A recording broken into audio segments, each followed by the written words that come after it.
او منځنۍ اسیا ملکونه چې دي 15 ملکه د هغې ټول تجارت دلته فعلا بند دی او هغې په میلیونونو ډالر تجارت د پاکستان سره کولی شي نو د هغې پکې امن کې ګټه ده په جنګ کې ګټه نه ده ضرر دی په جنګ کې همدارنګې د افغانستان د لارې نه د ایران ته او منځنۍ اسیا ته بیا اروپا ته د چین سره دا ټول افغانستان د یو څلورلارې حیثیت لري په دې اساس باندې په دې سیمه کې د دې امن په افغانستان کې د ټولو په ګټه دی هم د هند په ګټه دی هم د چین په ګټه دی هم د روسیې په ګټه یعنی د افغانستان امن د هماغه چې علامه اقبال ویلي چې دا د قلب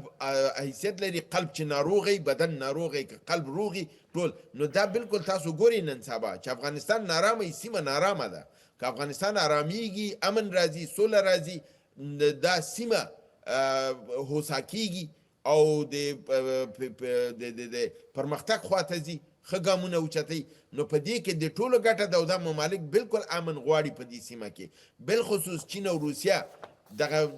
شخړه چې دلته ده د مصیبت چې دلته دی هغوی ته معلوم دی چې دا یو بیروني غټ لاس دی چې هغې دې سیمه کې شخړه غواړي او هغې شخړه کې د هغوی ګټه ده او دلته د لویو قدرتونو لکه د چین او د روسیې ترمنځ فاصله پیدا کیږي همدارنګې د منځنۍ اسیا او د هندوستان ترمنځ فاصله پیدا کیږي لاره بندیږي د چین د واخان لارې نه جوړیږي د ایران چې د